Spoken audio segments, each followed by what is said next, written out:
Olá, vamos dar continuidade aqui ao capítulo 8 das cartas de Paulo aos Romanos.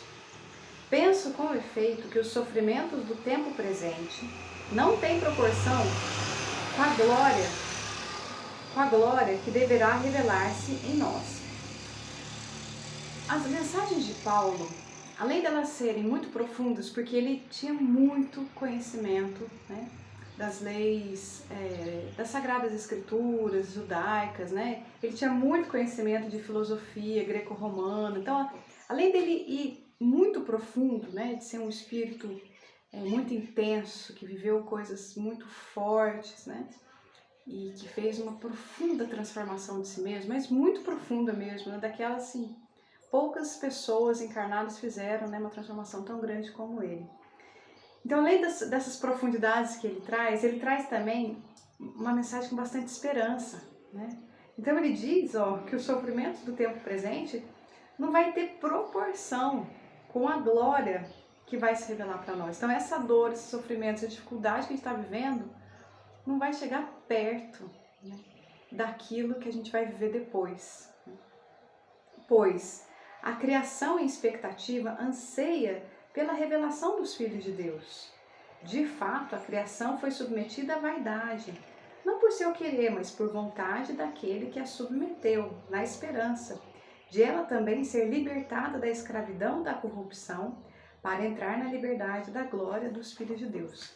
Quando ele está falando aqui de criação, ele está falando de tudo aquilo que não somos nós humanos, embora nós também somos, né? Temos nosso lado da natureza, mas a forma como a gente lida com as coisas de Deus que estão ao nosso redor. Então, com a natureza, com as árvores, com os frutos, com os animais, com os rios, enfim, com tudo que está ao nosso redor, com o ambiente, com a natureza, né? E aí ele está dizendo que essa natureza foi submetida à vaidade. Olha, desde lá daqueles tempos, é nítido que a forma como a gente lida com o nosso meio ambiente, ela é bem longe do que a gente poderia fazer. Mas essa natureza, né, essa vida que foi feita por Deus, ela também espera por nós para superar a escravidão da corrupção, para entrar na liberdade e glória dos filhos de Deus. Só ver se não está virando aqui. Pois sabemos que a criação inteira geme e sofre as dores de parto até o presente, né? A gente sabe o quanto a natureza está sofrendo com a ação do homem, né, do ser humano.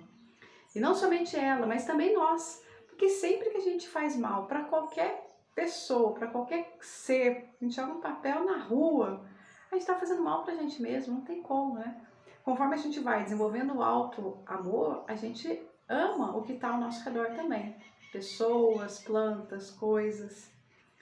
Mas também nós, que temos as primícias do Espírito, gememos interiormente, suspirando pela redenção do nosso corpo, pois a nossa salvação é objeto de esperança. E ver o que se espera não é esperar. Acaso alguém espera o que vê? Então, quando a gente está falando da esperança, a gente não está falando de qualquer coisa, Paulo está aqui falando pra gente, né? Não é para ficar sentado esperando, né? E se esperamos o que não vemos, é na perseverança que o aguardamos. Então, a beleza da esperança não está em ficar sentado, parado, falar, vai vir, vai chegar, Deus vai mandar. Não é isso. A beleza da esperança está em perseverar naquilo que é correto fazer, né?